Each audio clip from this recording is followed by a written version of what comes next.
Hi hello welcome to Bharat sports Telugu. ప్రపంచ cup ఫైనల్లో ఓటమి తర్వాత రోహిత్ తొలిసారిగా సోషల్ మీడియాతో మాట్లాడాడు. ప్రపంచ కప్ లో వరుసగా 10 విజయాలు సాధించిన తర్వాత ఫైనల్లో ఓటమి చెందడం అందరినీ కలిచివేసింది. ఈ నేపథ్యంలో ఫైనల్లో ఓటమి తర్వాత మళ్లీ ఎలా స్టేడియంలోకి అడుగు పెట్టాలో తెలియడం లేదని కెప్టెన్ రోహిత్ శర్మ వీడియోలో తన బాధను వ్యక్తం చేశాడు. వన్డే ప్రపంచ కప్ ఫైనల్లో క్రికెట్ అభిమానులను టీమిండియా తీవ్రంగా నిరాశపరిచింది. ఈ ఓటమి తర్వాత కెప్టెన్ రోహిత్ శర్మ మీడియాతో మాట్లాడిన సందర్భాలు లేవు. సొంత గడ్డపై ఆస్ట్రేలియాతో టీ20 సిరీస్, దక్షిణాఫ్రికాలో టీ20 సిరీస్లకు అతడు దూరంగా ఉన్నాడు. అయితే దక్షిణాఫ్రికా గడ్డపై 3 టెస్టుల సిరీస్ కోసం రోహిత్ జట్టులోకి రీ-ఎంట్రీ ఇస్తున్నాడు. ఈ సందర్భంగా ప్రపంచ కప్ ఫైనల్లో ఓటమి తర్వాత రోహిత్ తొలిసారిగా సోషల్ మీడియాతో మాట్లాడాడు. ప్రపంచ కప్ లో వరుసగా 10 విజయాలు సాధించిన తర్వాత ఫైనల్లో ఓటమి చెందడం అందరినీ కలిచివేసింది. ఈ నేపథ్యంలో ఫైనల్లో ఓటమి తర్వాత మళ్లీ ఎలా స్టేడియంలోకి అడుగు పెట్టాలో తెలియడం లేదని కెప్టెన్ రోహిత్ శర్మ వీడియోలో తన బాధను వ్యక్తం చేశాడు.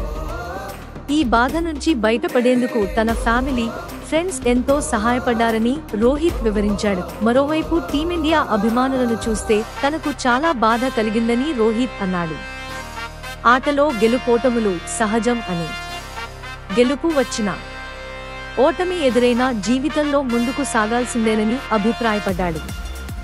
ఈ ఓటమిని మరిచిపోయేందుకు తాను ఎక్కడికైనా వెళ్లాలనుకున్నానని, కానీ చాలా కష్టంగా అనిపించిందని రోహిత్ చెప్పాడు.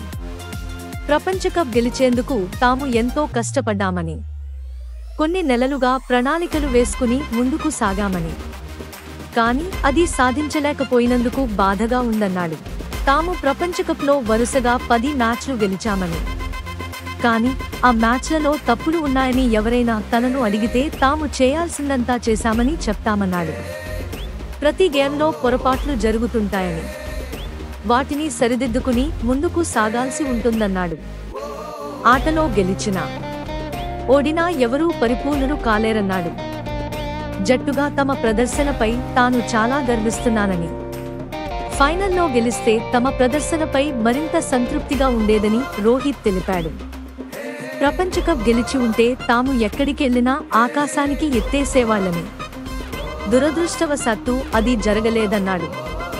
ప్రపంచ కప్లో అభిమానుల నుంచి తమకు ఎంతో మద్దతు లభించిందని సంతోషం వ్యక్తం చేశాడు. ఇలాంటి స్పోర్ట్స్ అప్డేట్స్ కోసం like, share, subscribe to Bharat sports Telugu.